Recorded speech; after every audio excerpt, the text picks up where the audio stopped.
In the spring of 1568, on a narrow bridge spanning a northern river, a small army of exiles met the soldiers of a king. The clash that followed was brief, brutal, and seemingly insignificant, a skirmish at a place called Heiligerlee. Yet from that modest battle would rise one of the longest and most transformative conflicts in European history, the 80 Years' War. It began as a local revolt against taxation and tyranny, and ended as the foundation of a new kind of state, a republic of merchants and citizens without a monarch, built upon ideas that would shape the modern age. Between those 2 points stretched a century of courage and catastrophe, of sieges and sermons, of faith, famine and fire. The Low Countries of the 16th century were a paradox of their time.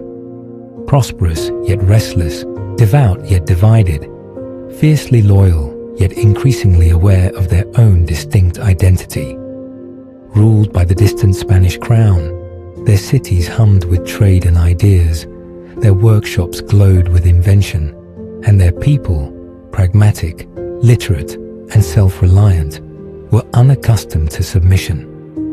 When King Philip II of Spain, heir to the vast empire of Charles V, sought to impose uniformity of religion and obedience, he found in the Netherlands not a pliant province, but a tinderbox. The new doctrines of the Reformation had already taken root in its soil, nourished by the same independent spirit that had drained its marshes and built its walls. What began as resistance to religious persecution soon broadened into a defiance of empire itself. Across 8 decades, the struggle would reshape Europe. It would witness the birth of modern warfare under Maurice of Nassau, the rise of an international diplomacy that replaced crusades with treaties, and the emergence of commerce as a new form of power. It would destroy kingdoms, divide faiths, and give rise to ideas of tolerance, sovereignty, and self-government that still define the Western world. Yet this is not merely the story of kings and generals. It is the story of a people, ordinary and extraordinary, who endured siege, hunger, and betrayal, yet refused to surrender. It is the story of cities that held their ground against imperial might, of mothers who boiled leather to feed their children, of scholars who wrote by candlelight as armies marched beyond their gates. It is the story of a nation that had to invent itself before it could defend itself. From the iconoclastic fury to the Peace of Westphalia, from William the Silent's whispered prayers to the ringing bells of 1648, the 80 Years' War was more than a conflict. It was a transformation. Out of its smoke and sorrow emerged the Dutch Republic, a state born not from conquest, but from conviction, whose merchants would rule the seas and whose thinkers would illuminate the mind of Europe. This chronicle follows that journey, from rebellion to republic, from faith to freedom. It traces the arc of a people who struggled first to survive and then to understand what their survival meant. For within the tides of their long war lies a truth that echoes beyond time. That liberty, once awakened, can neither be commanded nor contained. The Low Countries in the mid-16th century were a land of paradoxes, a mosaic of provinces bound by water and trade, yet increasingly divided by faith and power. Nowhere else in Europe did the rhythm of daily life move so briskly, nor did the hum of commerce mingle so easily with the murmur of discontent. From the cobbled quays of Antwerp to the narrow canals of Amsterdam, from Bruges' fading splendor to the bustling markets of Ghent and Utrecht, the Netherlands stood as a small yet mighty heart of Europe's economy. Its fields were green and fertile, its people industrious and proud, and its cities alive with the spirit of a people who believed they could master the sea, their fate, and perhaps even their rulers. For generations, the region had enjoyed a peculiar balance, a web of medieval privileges, urban liberties, and local councils that kept power diffuse. Princes and emperors came and went, but the cities remained their own small republics of merchants and guildsmen. The burghers of the Netherlands were not easily cowed. They had grown rich on their own terms. They had bargained with monarchs for their freedoms, and they guarded those freedoms with jealous care. Taxes, they insisted, must be approved locally. Laws, they said, must not trespass on the ancient rights of the provinces. To the craftsmen and traders of the Netherlands, the emperor in distant Spain was a figure both revered and resented, a sovereign to whom loyalty was owed, but never unquestioned obedience. When Charles V, born in Ghent and raised among their own, ruled the sprawling Habsburg Empire, many Netherlanders felt a measure of pride. He was one of them, after all, the emperor of the world, who spoke their language and knew their customs. Under his reign, the Netherlands prospered. Antwerp rose to become the marketplace of Europe, where Spanish silver, Baltic grain, English cloth, and Italian luxuries crossed hands. The printing presses of Leiden and Antwerp poured out Bibles, pamphlets, and the writings of humanists. The Dutch ports thrived with shipbuilders, sailors, and merchants who traded as far as the Baltic and the Mediterranean. But prosperity had its price. Charles V demanded heavy taxes to fund his endless wars against France and the Ottoman Empire, and he imposed a strict orthodoxy to protect the unity of the Catholic world. Heresy, in any form, was not to be tolerated. To many in the Low Countries, pragmatic, independent, and deeply attached to their right to debate and read freely, these measures felt like a tightening noose. The Reformation came to them not as a sudden explosion, but as a whisper carried by the wind. First came the writings of Luther, smuggled in bales of cloth and read in secret by students in Louvain and Antwerp. Then, more dangerously, came the Calvinists, with their austere doctrines and fervent belief that no king or bishop stood between a soul and God. By the 1540s, small congregations were meeting in barns, cellars, and open fields. To the peasants and merchants alike, the idea that faith was personal, that salvation could be found without priest or pope, had a compelling simplicity. Charles V saw it as rebellion, not just against the church, but against the divine order of his realm. The Inquisition, which he extended to the Netherlands, hunted heresy relentlessly. Arrests, burnings, and public executions became part of the landscape of fear. Yet even this failed to crush the movement. For every heretic silenced, another arose, often among the educated and wealthy classes. Quietly, a moral revolution was taking root beneath the glittering facade of prosperity. When Charles abdicated in 1555, weary from his wars and illness, he transferred the Netherlands to his son, Philip II of Spain. The ceremony in Brussels was heavy with symbolism. The old emperor, worn and bowed, leaning on the shoulder of his son, who now inherited a world-spanning empire. The people of the Netherlands looked upon Philip with curiosity and unease. He was their king, yes, but unlike his father, he was not of them. Philip was Spanish in tongue, temperament, and devotion. He regarded the provinces not as a homeland, but as possessions, a source of revenue and faith to be governed with precision and authority. From the moment Philip turned his face southward towards Spain, the mood in the Netherlands shifted. His policies were those of control and consolidation. He strengthened the church hierarchy, dividing bishoprics to give Rome firmer oversight. He ordered strict enforcement of anti-heresy edicts. He stationed Spanish troops in the provinces to ensure loyalty. To the proud burghers of Flanders and Brabant, this looked less like guardianship and more like occupation.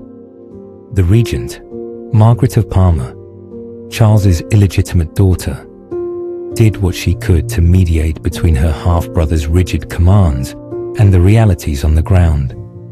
She was clever and diplomatic, but she was caught between two forces that neither she nor Philip fully understood.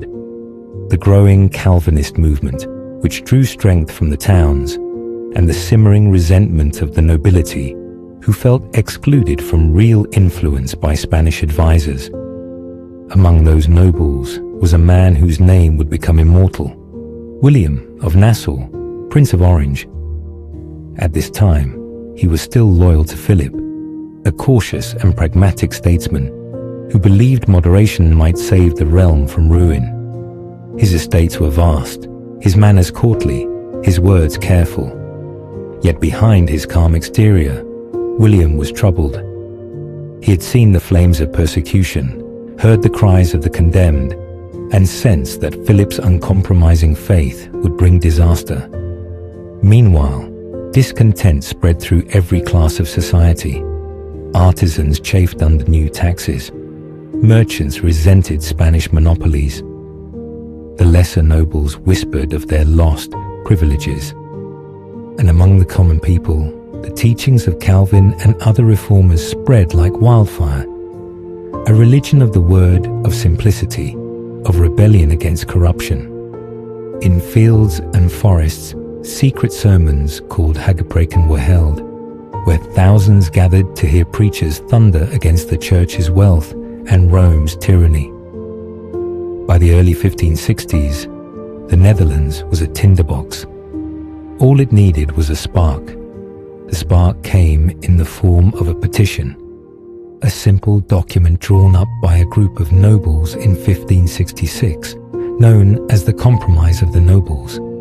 It begged the king to relax the harsh heresy laws and to consider the grievances of his loyal subjects. When the delegation presented it to Margaret of Parma, one of her advisors, in an attempt to soothe her alarm, remarked that these petitioners were merely beggars.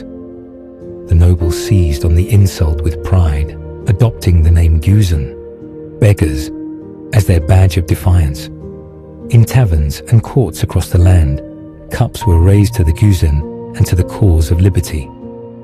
That summer, the movement exploded. In city after city, mobs stormed churches, smashing statues, defacing altars, and burning relics. The Bildenstorm, the iconoclastic fury, swept across the land like a fever. Images of saints that had stood for centuries were thrown down and shattered. Priests fled. Bells fell silent. For weeks, chaos reigned. Margaret of Parma's government teetered on collapse. When news of the destruction reached Philip in Spain, his response was swift and terrible. He dispatched the Duke of Alba, a hard, seasoned general, a man whose reputation for severity was known across Europe. With 10,000 veterans at his back, Alba marched into the Netherlands in 1567. He came not as a reformer, but as an executioner. Alba established what he called the Council of Troubles, soon known among the people as the Council of Blood. Nobles and burghers were summoned before it on charges of treason and heresy. Two of the most prominent lords of the land, Egmont and Horn, were tried and executed on Brussels Market Square. Their deaths sent a shudder through every province. Even loyal Catholics were horrified. William of Orange, warned of his impending arrest, fled into exile in Germany. His estates were confiscated. His friends were scattered or dead. Yet from exile, he began to plan, quietly, deliberately, a return not only to reclaim his honor, but to rescue his homeland from tyranny. Thus, the stage was set for a conflict that would last 80 years, a war that would outlive kings and generations, that would turn cities into fortresses and citizens into soldiers. What had begun as a dispute over religion and rights would become a revolution, one that would give birth to a new kind of state, the Dutch Republic, and alter the balance of Europe forever. And so, as the Duke of Alba's soldiers marched through the narrow streets of Brussels beneath banners of the cross, the first storm clouds of rebellion gathered over the flat, watery land of the Netherlands. The tide of history had begun to rise.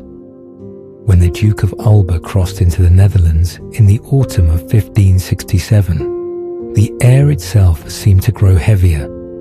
He came not as a negotiator, nor as a statesman, but as the mailed fist of a monarch whose patience had run out. His arrival marked the end of half measures and appeals, of petitions and diplomacy.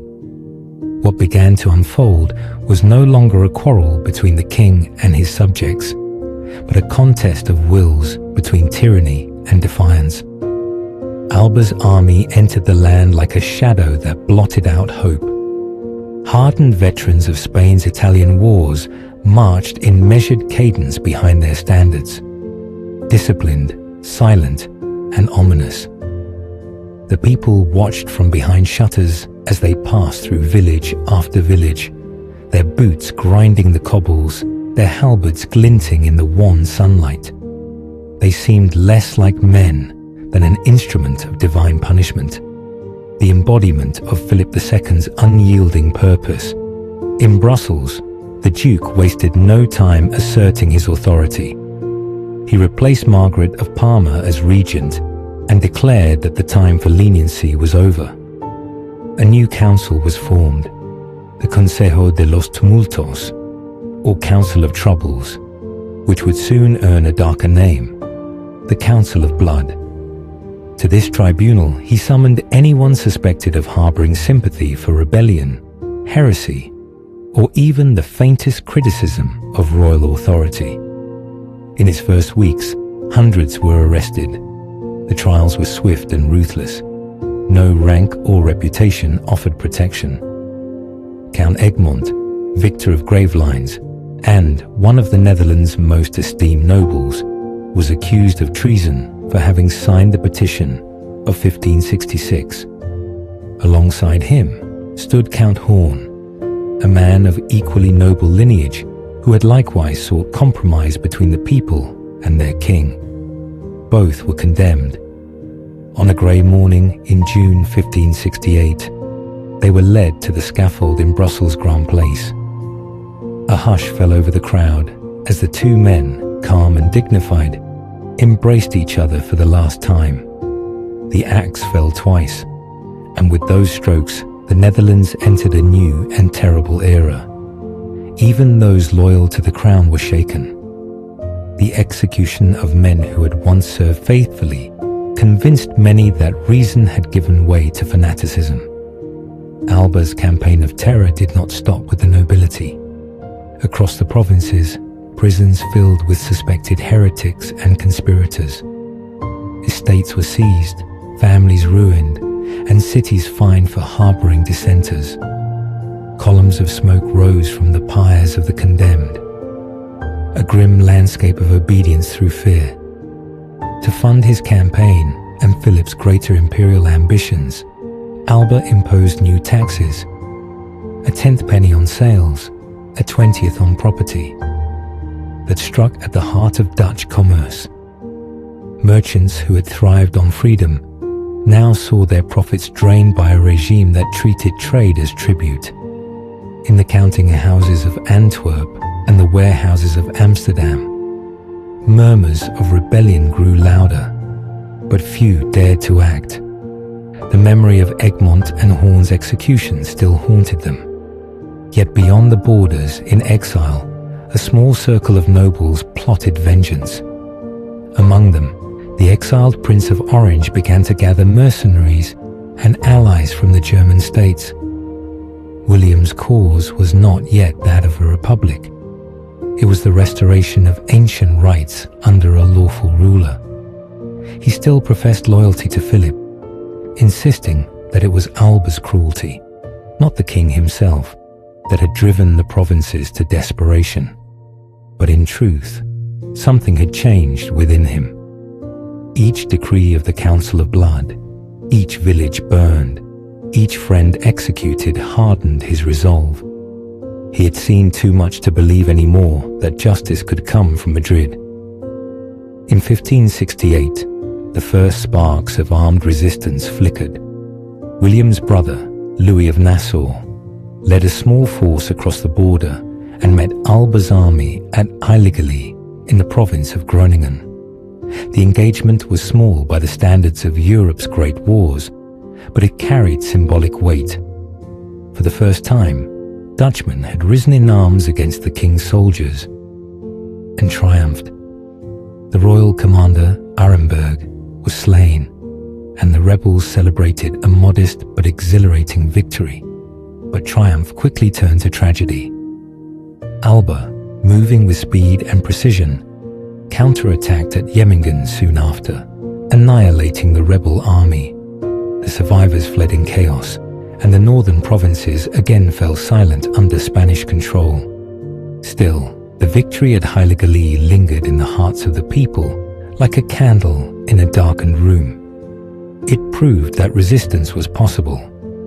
Meanwhile, Alba's grip tightened. His soldiers, unpaid and restless, began to exact their own rewards from the towns they garrisoned. Extortion, pillage, and brutality became routine. The burden of taxation crushed even loyal cities. Antwerp, the jewel of the Netherlands, saw its prosperity falter as merchants fled and trade dwindled. The Duke's iron policies were achieving the opposite of their intent. Where fear had subdued rebellion, misery began to rekindle it.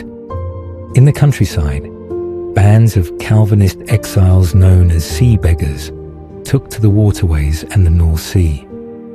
These privateers, little better than pirates in the eyes of Spain, harassed shipping and raided coastal towns. At first, their actions seemed petty and desperate, small raids by men with nothing to lose. But their numbers grew, and their daring struck a chord with the people. To the oppressed provinces, the Waterguzen were no longer outlaws, but avengers. They carried with them the spirit of the exiled prince and the promise of freedom on the open sea.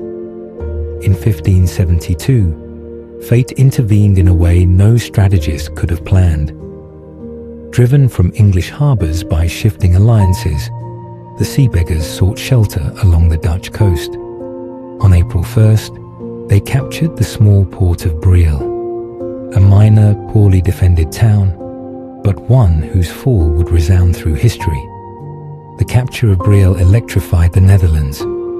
It proved that the Spanish garrisons were not invincible. Within weeks, other towns, Flushing, Enkhuizen, Dordrecht, rose in rebellion. The orange flag of William's house fluttered over their ramparts. The revolt, long suppressed, burst into flame once more. William of Orange, cautious yet inspired, seized the moment. From his exile in Germany, he issued manifestos calling for unity, tolerance, and resistance to tyranny. His words were measured, not the rhetoric of fanaticism, but of reason. He spoke of a people's right to defend their conscience and their laws. "I cannot approve," he wrote, "of princes making their subjects the slaves of their own opinions." Such language was revolutionary in an age when obedience to one faith and one crown was the law of existence. The Spanish reaction was swift and brutal. Alba dispatched his son, Don Fadrique, to crush the rebellion. The campaign that followed was one of terror. City after city was besieged, and as they fell, no mercy was shown. Naarden was sacked, its population massacred. Zutphen was burned.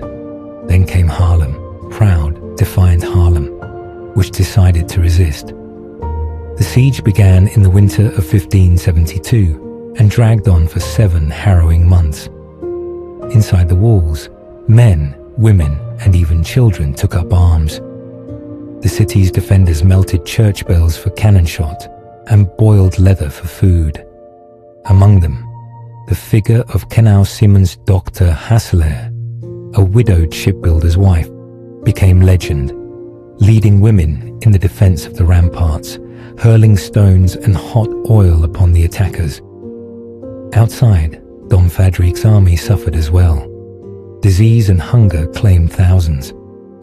When the city finally surrendered in July 1573, it was not spared.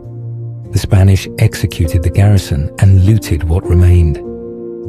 Yet in death, Haarlem achieved what no victory could. It became a symbol. The message spread throughout the provinces. Spain could destroy towns, but not their spirit. Alba's triumph was hollow. His treasury was empty, his army demoralized, and his reputation blackened even in Spain. Philip, recognizing failure, replaced him in 1573 with the more conciliatory Louis de Requesens. The change of governors brought momentary relief, but the damage had been done. Requesens, though moderate, inherited a land already consumed by hatred and vengeance. By now, William of Orange had returned to the Netherlands. Though his resources were meager and his armies ill-equipped, his presence breathed new life into the cause. His vision began to evolve beyond the restoration of lost privileges. The struggle, he now saw, was not only political or religious, it was existential. It was about the right of a people to determine their own destiny. The years that followed were turbulent and uncertain. Requesens died in 1576, leaving no appointed successor. Spanish troops, unpaid and leaderless, mutinied. They marched on Antwerp, still the wealthiest city in Europe, and unleashed a massacre so savage it became known as the Spanish Fury. For 3 days, the city burned. Thousands were killed, and the great cathedral was looted. The sack of Antwerp shocked the world. Even loyal Catholic provinces recoiled in horror. Out of this horror rose something unexpected: unity. In November 1576, the provinces signed the Pacification of Ghent, a solemn pledge to drive out the Spanish troops and restore peace under their own terms. For the first time, the Catholic South and the Protestant North stood together. The dream of a free Netherlands, however fragile, flickered to life, but the path ahead would be long and blood-soaked. The Spanish king would not relent, and the forces he commanded were vast. The provinces had found their courage, but they were yet to discover the cost of freedom. The autumn of 1576 found the Netherlands in turmoil, a land of ruins and ruins in waiting. Fields lay untended, cities smouldered, and fear haunted every road. Yet amid that desolation, something new stirred. A sense that the people had endured too much to remain silent any longer. The Pacification of Ghent, signed that November, was less a treaty than a cry of exhaustion. It was the desperate handshake of provinces that had suffered under the mailed fist of Spain and the scourge of its own divisions. The terms were simple and radical. All foreign soldiers, Spanish or otherwise, were to leave the Netherlands. The provinces pledged mutual defense and promised to restore their ancient privileges. Most strikingly, the pacification called for a suspension of religious persecution, a truce between Catholics and Protestants so that the land might heal. For a brief, trembling moment, unity seemed possible. Cities that had glared across moats at one another now exchanged envoys and promises. Bells rang in Ghent and Brussels. Preachers proclaimed the dawn of peace. Even the Prince of Orange, still cautious, allowed himself a measured hope. But unity built on desperation is fragile, and beneath the surface of reconciliation, distrust still flowed. The wounds were too deep, the faith too different. For the Catholic South, the wealthy provinces of Flanders, Artois, and Hainaut, The idea of tolerating Calvinist worship was unthinkable. For the Protestant North, returning to the old order of bishops and priests was equally intolerable. Into this uncertain peace came a new Spanish governor, Don Juan of Austria, the illegitimate half-brother of Philip II and hero of the Battle of Lepanto. He arrived in Brussels in early 1577, young, handsome and ambitious, a man who fancied himself a conqueror of empires. The provinces, weary of blood, received him with wary optimism. Don Juan promised to uphold the pacification and remove Spanish troops. But behind his courtly assurances lay the old Habsburg resolve.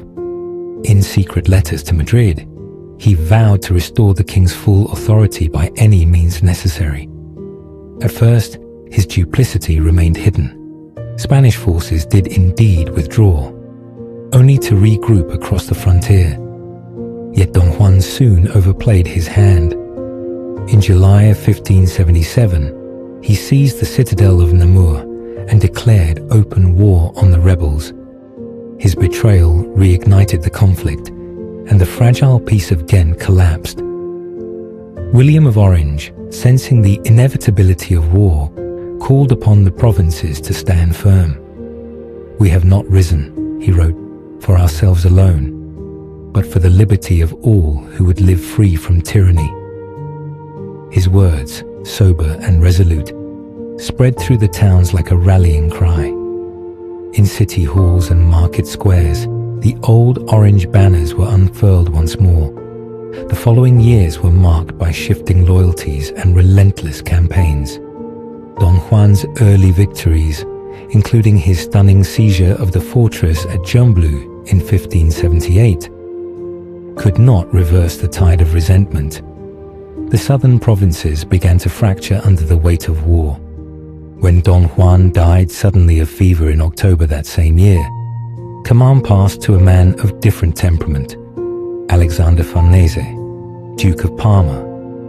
Parma was perhaps the ablest soldier and statesman Spain ever sent to the Netherlands.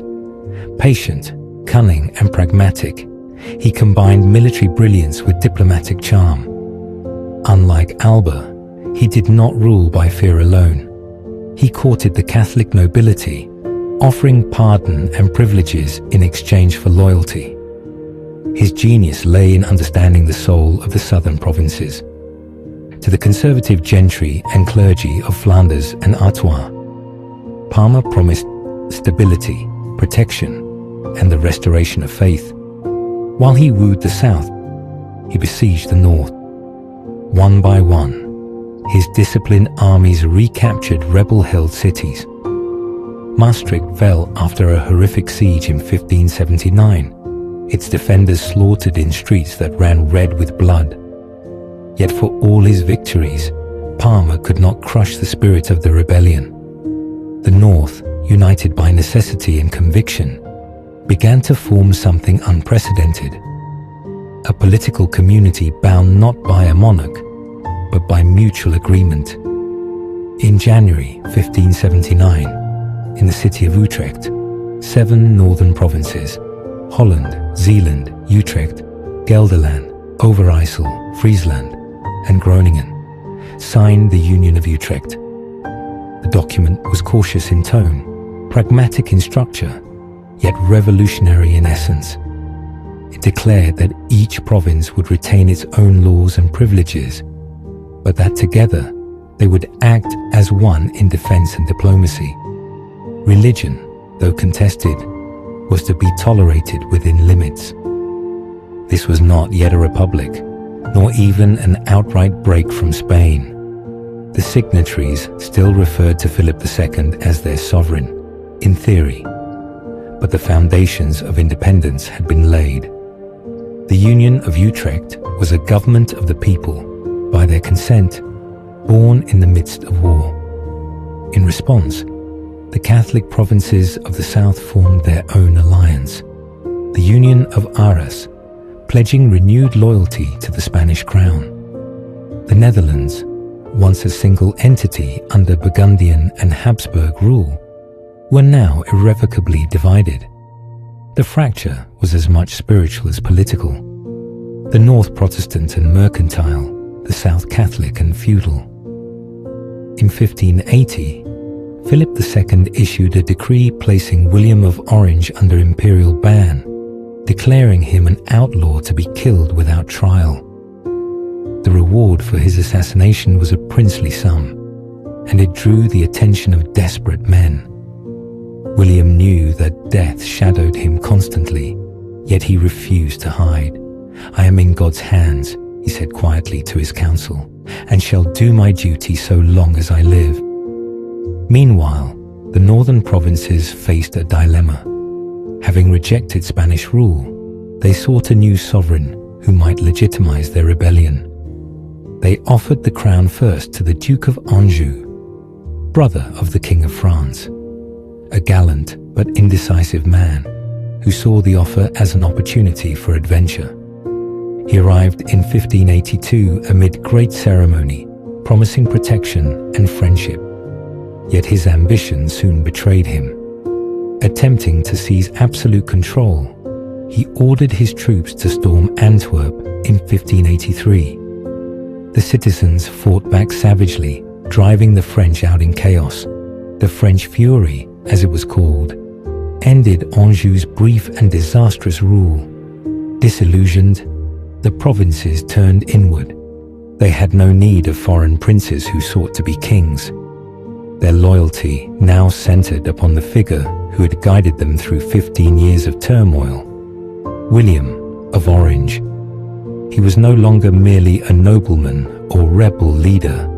He had become the father of a nation struggling to be born. But fate, indifferent and cruel, intervened once more. On July 10, 1584, as William climbed the stairs of his residence in Delft, a Catholic zealot named Balthazar Gerard stepped from the shadows and fired a pistol into his chest. The prince collapsed, whispering his final words, "God, have mercy on this poor people." The shock reverberated across Europe. In Delft, bells tolled mournfully. In the cities of the north, the people wept openly in the streets. They mourned not only their leader, but the embodiment of their hope. For many, it seemed that the rebellion would die with him. Yet it did not. William's death did what his life had begun. It bound the provinces together in shared resolve. Leadership passed to his son, Maurice of Nassau, then barely 17. Around him gathered capable statesmen like Johann van Oldenbarnevelt, a lawyer of formidable intellect and iron conviction. Together they would carry forward William's legacy, not merely resisting Spain, but shaping a new political order. The following year, 1585, brought catastrophe and opportunity in equal measure. In the south, Parma achieved his greatest triumph. Antwerp, the dazzling commercial capital of Europe, fell after a long siege. The city's Protestant inhabitants were given 4 years to convert or depart. Tens of thousands fled north, taking with them their wealth, their skills, and their determination. What was tragedy for Flanders became transformation for Holland. The refugees poured into Amsterdam, Leiden, and Haarlem, infusing them with the talent and energy that would soon ignite a golden age. At the same time, the northern provinces sought new allies. England, fearing Spanish dominance across the Channel, signed the Treaty of Nonsuch in 1585. Queen Elizabeth I sent troops under Robert Dudley, the Earl of Leicester, to aid the Dutch cause. The alliance was uneasy.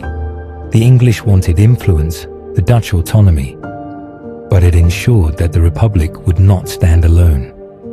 Meanwhile, Parma's conquest could not hide Spain's growing exhaustion. The cost of endless war strained its treasury to breaking. The Spanish Armada, launched in 1588 to invade England, ended in disaster. wrecked by storms and English fire ships. Its failure weakened Spain's aura of invincibility and breathed new confidence into the Dutch. Under Maurice's command, the rebel army was transformed. Trained in modern tactics, precise formations, disciplined volleys, and scientific fortifications, it became one of Europe's most effective forces. City by city, the young general began to reclaim the land his father had died to free. By the end of the century, the 7 northern provinces stood independent in all but name. Their merchant fleets dominated the seas. Their towns bustled with prosperity. Their citizens spoke openly of a new nation, not a kingdom, but a republic. The dream that had flickered in the dark days of Alba and Parma was at last taking form. And so, from the ashes of persecution and the blood of martyrs, the Dutch Republic was born, not with the coronation of a monarch, but with the stubborn will of a people who had learned to govern themselves. The age of princes was ending. The age of citizens had begun. When the last echoes of mourning for William of Orange faded across the Netherlands, the provinces seemed poised on the edge of oblivion. The Spanish army, triumphant in the south, loomed ever closer. The north, weary and fragmented, lacked both money and leadership. Yet from that precarious moment emerged one of history's most remarkable transformations, the forging of a republic in the midst of war. At the heart of this transformation stood Maurice of Nassau, the martyred prince's second son. Barely 17 when his father was assassinated, Maurice grew up under the long shadow of loss, but in his youth burned the same quiet determination that had driven his father. His education had been entrusted to the finest scholars of the age, steeped in mathematics, geometry, and the art of war. In the lectures of Simon Stevin, he learned that victory was not only a matter of courage, but of calculation, that fortresses could be designed like clockwork and armies drilled like machines. Maurice was no orator, no charismatic figure in the mold of his father. He was a thinker, reserved and methodical, who viewed the battlefield as a chessboard and politics as an equation. Under the tutelage of the great statesman Johann van Oldenbarnevelt, he was appointed Stadtholder of Holland and Zeeland in 1585, and soon after of most other northern provinces. Together, the soldier and the statesman formed the dual engine of the young republic, a partnership that would both build and later test its strength. Their task was monumental. The Netherlands had no king, no court, and no hereditary nobility to bind it. What it possessed instead was a web of towns and provinces, each fiercely jealous of its rights and privileges. The States General, meeting at The Hague, served as their collective voice, a gathering of merchants, magistrates, and landowners who governed by consensus rather than command. From this unlikely foundation emerged a new kind of polity, pragmatic, decentralized, and astonishingly modern. Decisions were made by debate and persuasion, not by decree. Taxes were voted upon, armies raised by common agreement, and laws enforced by local authorities. It was messy, slow, and often exasperating, but it worked. Where monarchies across Europe strained under the weight of absolutism, the Dutch Republic thrived on compromise. The economy, battered by decades of war, began to recover with astonishing speed. The refugees from Antwerp and Flanders, merchants, artisans, printers, and scholars, brought with them the knowledge and capital that transformed the northern cities. Amsterdam, once a modest port, blossomed into a bustling hub of trade. Its harbors teemed with ships bound for the Baltic, the Mediterranean, and the distant Indies. The Republic's lifeblood was commerce, and its arteries were the sea lanes that connected it to the world. Yet prosperity could not come without security. Spain still held the southern provinces, and its armies, under Alexander Farnese, remained formidable. Maurice set out to rebuild the Dutch military from the ground up. He studied the campaigns of antiquity, blending Roman discipline with modern firepower. Under his command, the Dutch army became a school of precision. Soldiers drilled daily, muskets fired in measured volleys, and fortifications constructed according to the latest geometrical principles. It was not enough to match Spain. The Republic had to outthink it. In 1590, Maurice achieved his first great triumph. The city of Breda, long held by Spanish forces, seemed impregnable. But two Dutch soldiers, disguised as peat carriers, smuggled 20 infantrymen into the city, hidden within a barge of firewood. At dawn, they leapt out, overpowered the guards, and opened the gates. Maurice's army poured in. The capture of Breda was more than a victory of arms. It was a triumph of ingenuity, a demonstration that intelligence and audacity could overcome brute strength. From that moment, the tide began to turn. In the campaigns that followed, Deventer, Zutphen, Nijmegen, and Groningen, Maurice applied science to warfare with relentless precision. Each siege was a lesson in geometry and patience. Each victory, a testament to discipline. His soldiers called him the silent commander, for he rarely raised his voice and never acted rashly. He became Europe's foremost military innovator, inspiring generals from Gustavus Adolphus of Sweden to Napoleon centuries later. While Maurice commanded in the field, Oldenbarnevelt governed in council. The elder statesman, now Grand Pensionary of Holland, guided the Republic's foreign policy with a mix of diplomacy and pragmatism. He secured loans, balanced rival factions, and kept the fractious provinces united. His guiding principle was survival, to play greater powers against each other until the Republic could stand on its own. The defeat of the Spanish Armada in 1588 had weakened Spain's grasp, and by the mid-1590s, Europe's balance of power was shifting. France, under Henry IV, emerged from its own civil wars. England, under Elizabeth I, sought allies against Spain's maritime empire. The Dutch, once outcasts, became valued partners.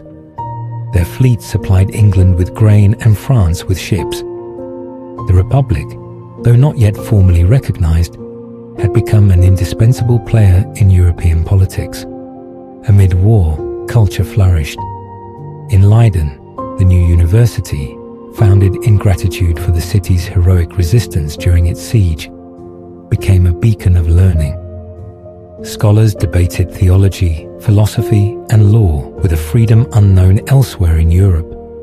Printers in Amsterdam and Haarlem produced books that crossed borders and defied censors. Painters began to capture not the divine, but the ordinary, the light on a canal, the face of a merchant, the stillness of a kitchen. A quiet confidence was spreading through the Republic, the belief that it was building something enduring. By 1600, the Dutch had not only survived but prospered. Their fleets traded in spices, timber, and textiles. Their banks financed kings and merchants alike. The foundations of what would become a maritime empire were already being laid, but the war was far from over. In 1600, Maurice undertook a bold and controversial campaign into the southern Netherlands. Against Oldenbarnevelt's cautious advice, he marched toward Dunkirk to strike at the privateers who preyed on Dutch shipping. Near the village of Newport, his army met the Spaniards under the redoubtable Archduke Albert. The battle was fierce and chaotic, sand dunes echoing with musket fire, cavalry charges surging and breaking against the tide. For the first time, Maurice's discipline was tested in open field combat. When the dust settled, the Dutch had won, but narrowly. The victory at Nieuwpoort proved that the Republic's soldiers could face Spain's veterans as equals, yet it also underscored the limits of conquest. The campaign cost more than it gained. Maurice withdrew north, resolving henceforth to fight not for glory, but for endurance. Oldenbarnevelt, meanwhile, sought to turn the Republic's battlefield success into diplomatic advantage. Through patient negotiation, he persuaded Spain to consider peace. Both sides were weary. The Republic from taxation and fatigue, Spain from bankruptcy and rebellion in its own ranks. In 1609, after 41 years of conflict, the 12 years truce was signed. For the first time in a generation, the Netherlands knew peace. The truce recognized, in effect if not in name, the independence of the United Provinces. Spanish troops withdrew and trade flourished. Amsterdam surpassed Lisbon and Venice as Europe's commercial capital. The Dutch East India Company, founded in 1602, expanded its reach across the oceans, establishing forts in Asia and colonies in the New World. Wealth poured into the Republic, transforming it into a nexus of global commerce. But peace brought new tensions. Without a common enemy, old divisions resurfaced. The Republic's greatest strength, its freedom of thought, became its greatest challenge. In the churches, theologians quarreled over predestination and free will. In politics, the rivalry between Maurice and Oldenbarnevelt deepened. Oldenbarnevelt championed tolerance and provincial autonomy. Maurice, by now a hardened soldier and national hero, believed in unity and discipline. Their conflict was more than personal. It was a struggle over the Republic's soul. Should it remain a confederation of free cities, or become a centralized state capable of defending itself in a hostile world? As the truce neared its end, the debate grew poisonous. In 1618, amid rising tensions, Maurice moved against his old mentor. Oldenbarnevelt was arrested, accused of treason, and after a show trial, executed in 1619. The old man met death with dignity, murmuring only, "Make it brief." His fall marked the triumph of military authority over civil governance, a warning that even republics are not immune to the temptations of power. Yet the Republic endured. Its institutions, though strained, held firm. Its merchants continued to prosper, its scholars to debate, its ships to sail. And when war resumed in 1621, the Dutch faced it not as rebels, but as a nation, rich, disciplined, and unbreakably self-assured. By the time Maurice died in 1625, the Republic he had helped build was no longer a collection of provinces struggling to survive. It was a state, recognized by kings, respected by allies, and feared by enemies. From the ashes of persecution, it had risen to become a beacon of independence, a living refutation of tyranny. The 80 Years' War was not yet over, but its outcome was already clear. The people of the Netherlands had learned to govern themselves, to fight with reason, and to endure with faith. The Republic was not born in a single moment, nor declared with fanfare. It emerged, like the land itself reclaimed from the sea, through patience, perseverance, and will. And as Europe slid once more toward chaos, into the fires of the 30 Years' War, the Dutch stood as proof that liberty, though costly, could endure against empires. When Maurice of Nassau was laid to rest in the quiet church of Delft in 1625, the mourners who filed past his bier felt the heavy weight of unfinished struggle. The prince, who had rebuilt the Dutch army and secured the Republic's foundations, had died without seeing its freedom formally acknowledged. Yet his legacy endured. An army drilled to perfection, a state tempered by endurance, and a generation ready to carry the fight to its end. The mantle of leadership fell to his half-brother, Frederick Henry of Orange, a man of elegance and intellect who would come to be known as the Stadtholder of Glory. Where Maurice had been austere and calculating, Frederick Henry was urbane, diplomatic, and visionary. He combined the soldier's precision with the statesman's grace, and under his guidance, the Dutch Republic entered both its final phase of war and its first age of greatness.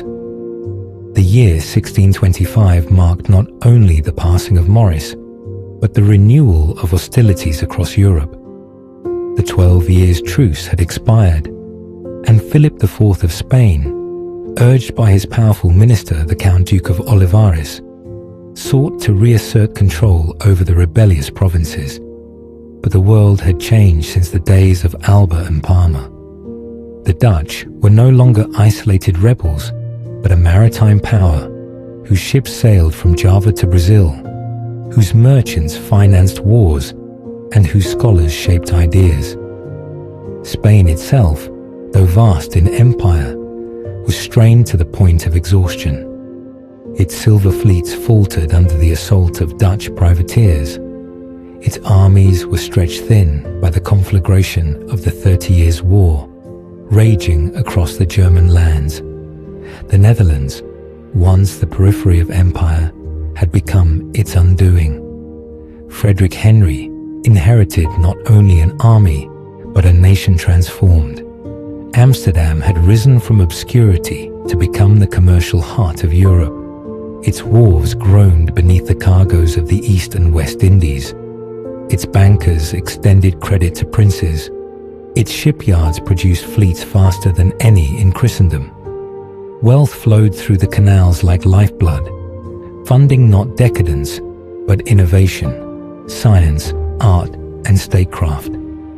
Yet the Republic could not live by trade alone. Spain still held the formidable southern strongholds of Breda, 's-Hertogenbosch, and Maastricht, the keys to the heart of the Low Countries.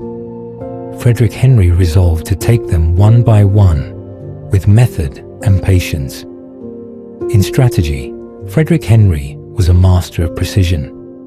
He studied maps as others studied scripture, seeking divine logic in terrain and geometry. Where his brother had been the engineer of defense, he became the engineer of conquest.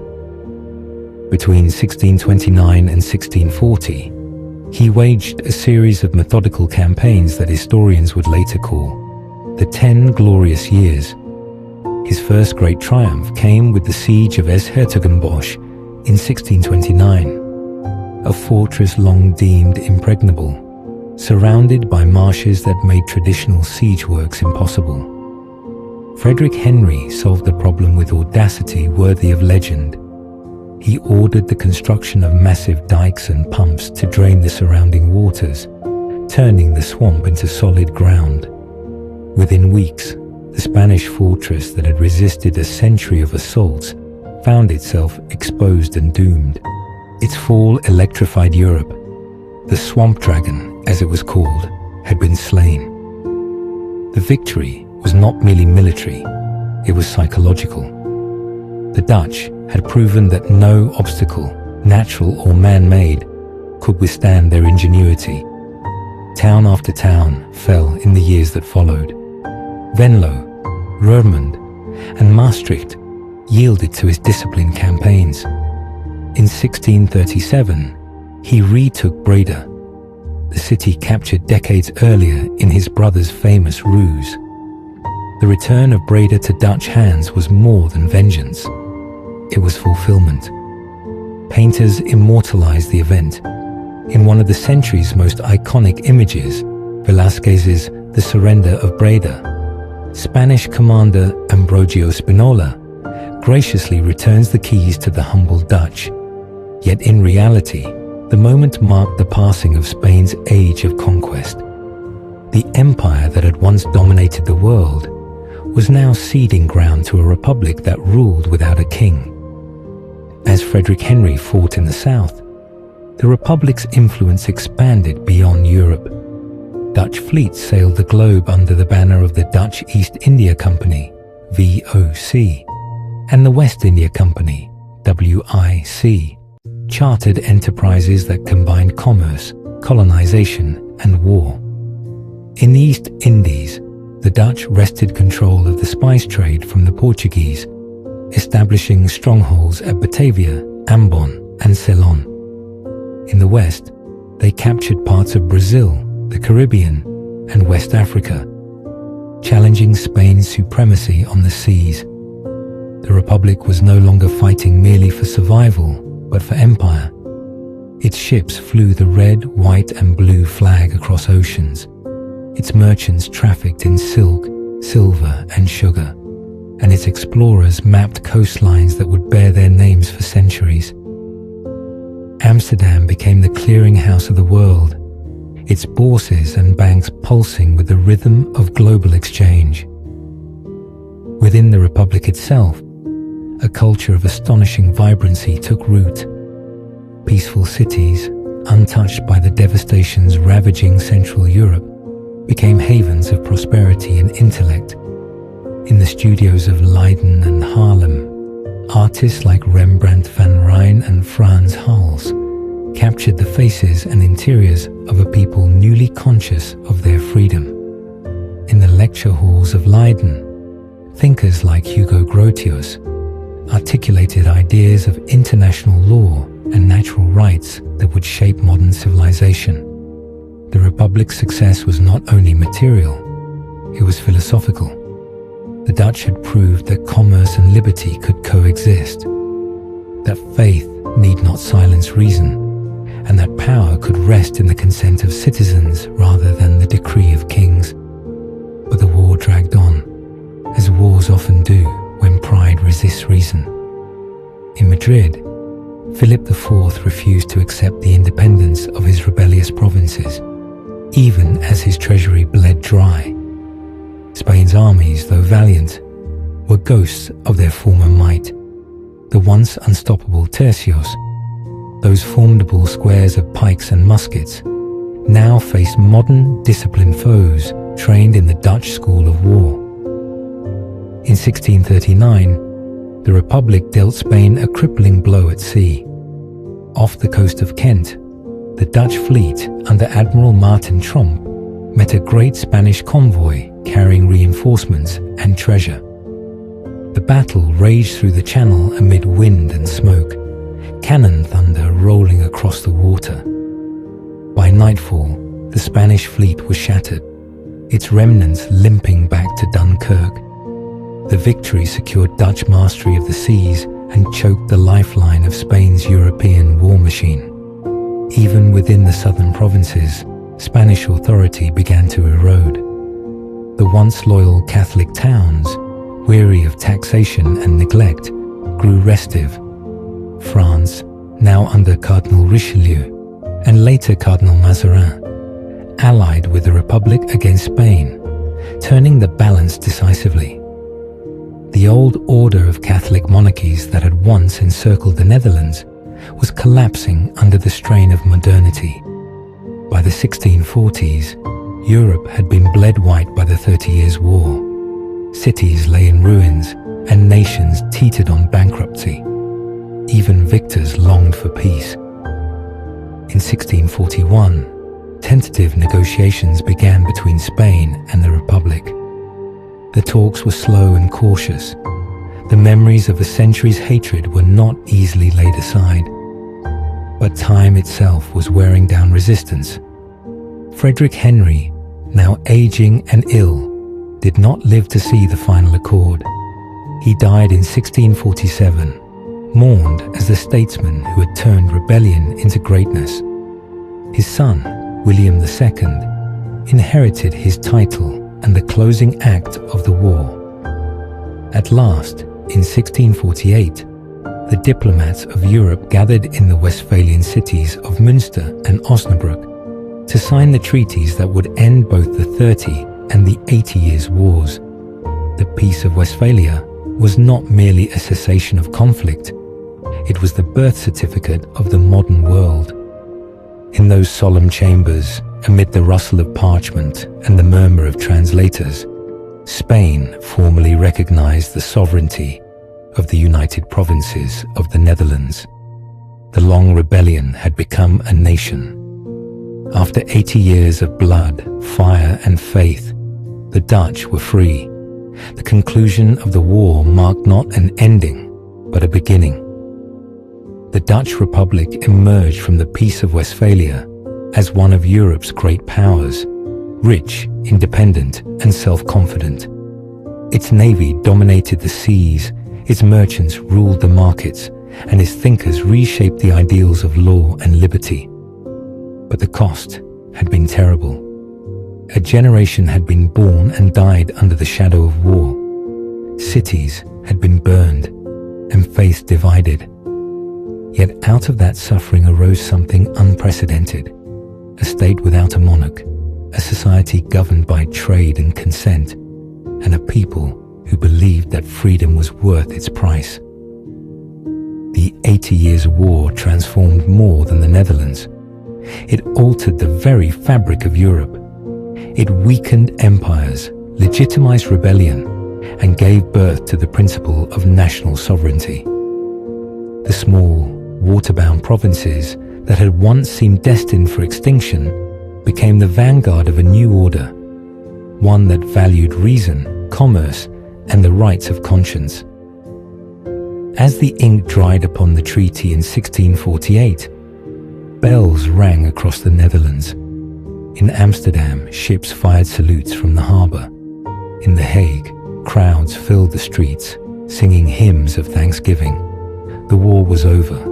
The Republic, improbable, defiant, and enduring, had outlasted the might of kings, and thus ended the struggle that had begun with a monk's sermon and a monarch's decree, the war that had turned subjects into citizens, rebels into republicans, and a cluster of low-lying provinces into the envy of Europe.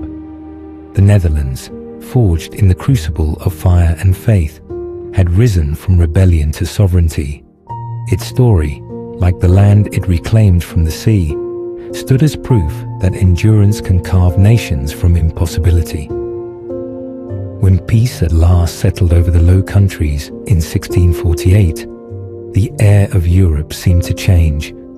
After a century of smoke and thunder, the wind that once carried the scent of gunpowder now bore the salt and tar of trade winds. Bells that had tolled for war now rang for peace, and in the harbours of Amsterdam ships hoisted their sails not for battle, but for commerce. The long night of the 80 Years' War was over. The dawn that followed was the Dutch Golden Age. The republic that emerged from the crucible of war was unlike any nation Europe had ever known. It had no king, no hereditary aristocracy, and no single capital.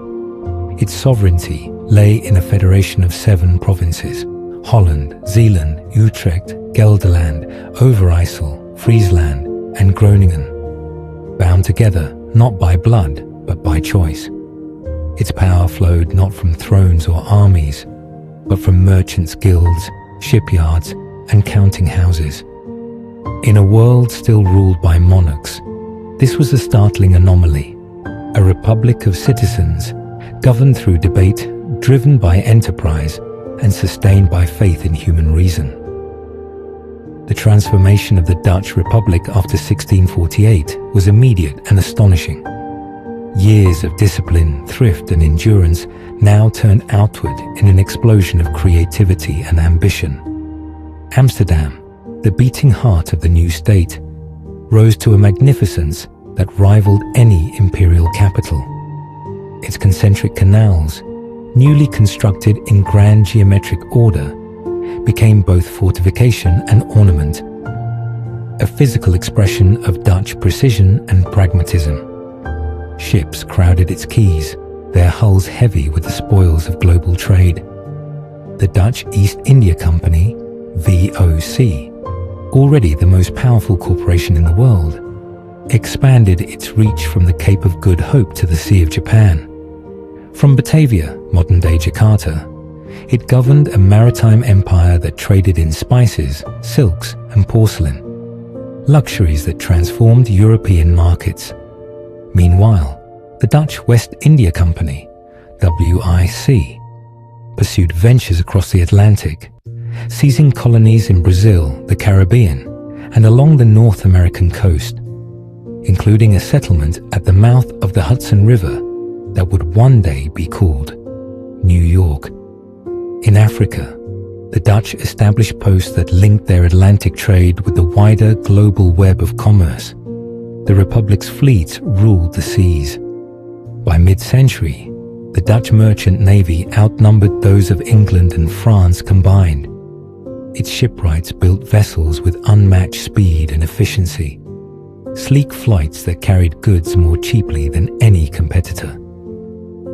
Amsterdam's exchange became the nerve center of global finance, its banks pioneering systems of credit and insurance that underpinned the emerging capitalist world.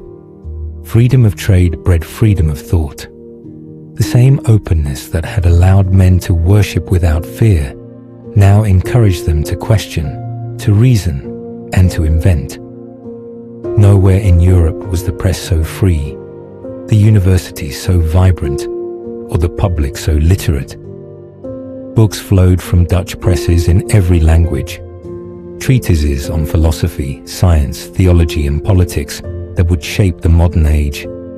The peace that followed Westphalia was not merely political, it was intellectual. The Republic became a haven for thinkers persecuted elsewhere. Refugees from France, England, and Germany, scholars, philosophers, and dissenters found safety in Dutch cities where tolerance was more than policy. It was habit. In the quiet towns of Holland, new philosophies were born. René Descartes, exiled from France, found in Amsterdam the solitude and freedom to write his meditations. Baruch Spinoza, the lens grinder of The Hague, would go further still, daring to describe a universe governed not by miracles, but by immutable laws. His ideas, radical and serene, would echo through the Enlightenment and beyond. In Leiden, scholars advanced medicine, law, and linguistics. In Delft, artisans combined science and craft in ways that would astonish the world.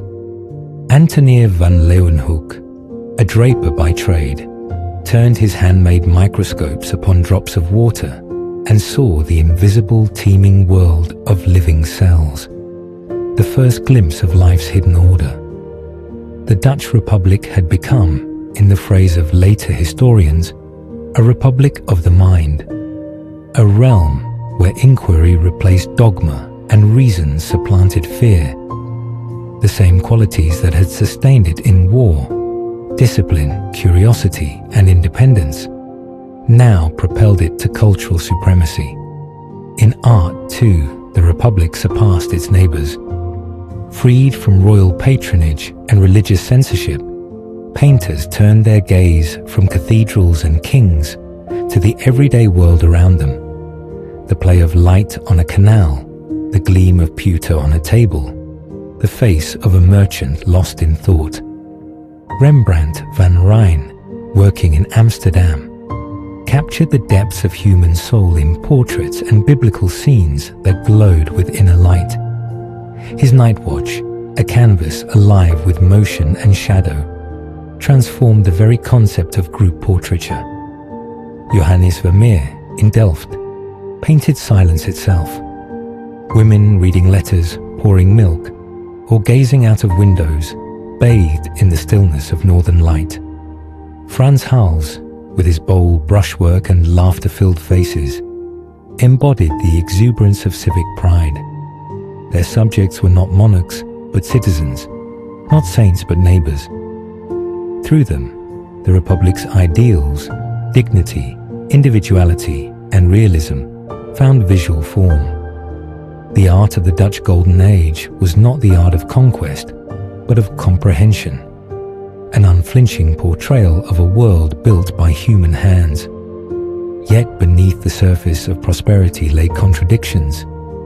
The republic that had been born of freedom now found itself an imperial power, its wealth dependent upon colonies, slavery, and exploitation far from its shores. The same ships that carried spices and silk also transported human lives.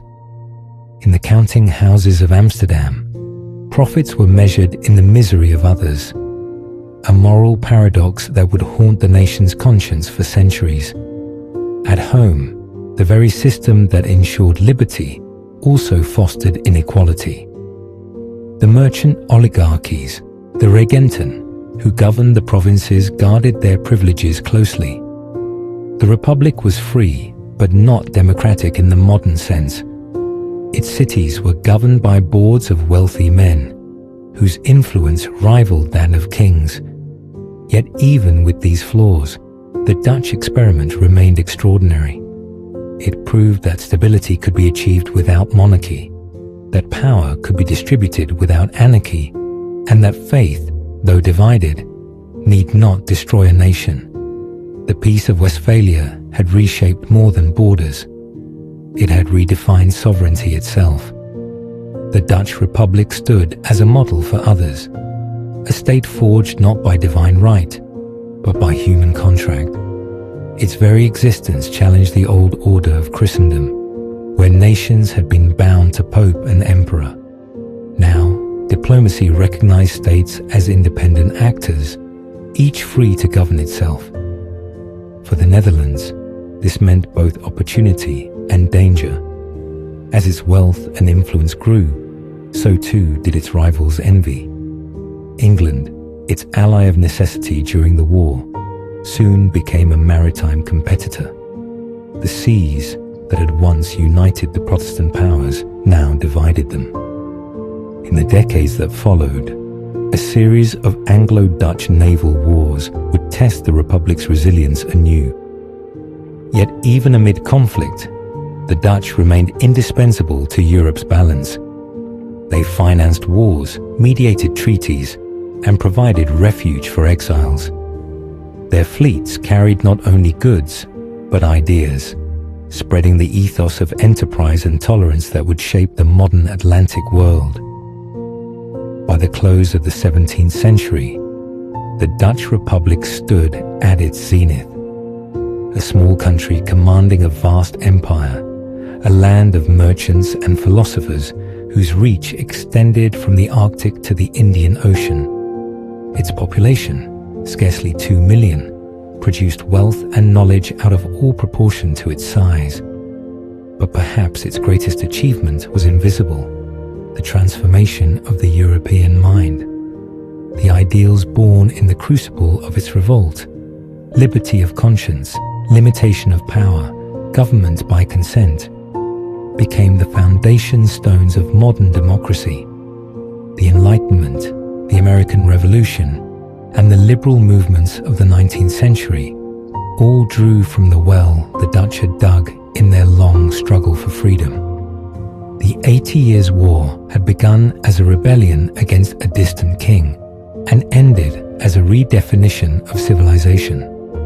The Dutch had fought not only for independence, but for a principle that a people might govern themselves, and that such governance could produce prosperity, reason, and art. In the end, the Republic's story was not one of conquest, but of endurance. The triumph of patience over power, intellect over dogma, and cooperation over coercion. The marshlands that had once trembled under the march of Spanish tercios now shimmered with windmills and reflection pools. The rivers that had carried armies now bore fleets of commerce. The sound of cannon fire had been replaced by the murmur of traders, the chatter of scholars, and the distant song of shipwrights hammering oak and iron into the vessels of the future. And in that quiet, hard-won peace, the people of the Netherlands looked upon their land, the land they had drained, defended, and made their own, and saw not the scars of war, but the promise of endurance. For they had done what few nations in history had dared. They had wrested freedom from empire, and in doing so, had given it meaning. In the stillness that followed 1648, the Low Countries stood transformed. The war that had begun as a desperate uprising of merchants and farmers against the might of an empire had ended with the creation of a republic, small in size, immense in consequence. What began in rebellion had ended in revelation. That faith, commerce, and freedom could coexist within a single state, and that the power of conviction might outweigh the decree of kings. The 80 Years' War was not a single continuous blaze of battle, but a slow, grinding crucible through which an identity was forged. Its course had been marked by martyrdom and betrayal, by victories that seemed miraculous and losses that seemed unbearable. Yet through all its long duration, one truth endured, that the Netherlands, though divided by faith and language, possessed a spirit of endurance that no force could extinguish. In that endurance lay the seed of modern liberty. The Peace of Münster did more than free the Dutch. It remade the map of Europe. For the first time, the principle of sovereign equality, that each nation had the right to govern itself without the interference of others, was recognized in international law. The old medieval order, where kings answered to pope or emperor, was gone. In its place stood a continent of states, each the architect of its own destiny. The Dutch Republic became the first successful model of this new reality. It proved that a people could sustain themselves without hereditary monarchy, that trade could replace tribute, and that tolerance could be a foundation rather than a weakness. Its governance by negotiation, its balance between local autonomy and collective strength, and its pragmatic moderation would all become templates for later constitutional systems. Across the sea and across the centuries, others would take note. The thinkers of the Enlightenment found in the Dutch example a living argument for reason and liberty.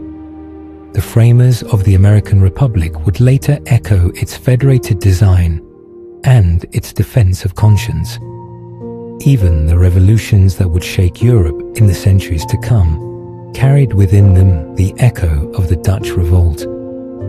The first to proclaim that sovereignty belonged to the people, not to the crown. But behind the political triumphs lay the quieter heroism of survival.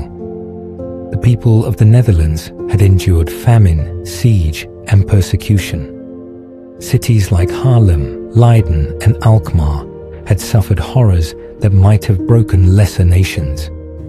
Yet each rebuilt itself, brick by brick, canal by canal, until the land bore little trace of its torment, save the memorials and the hymns of gratitude.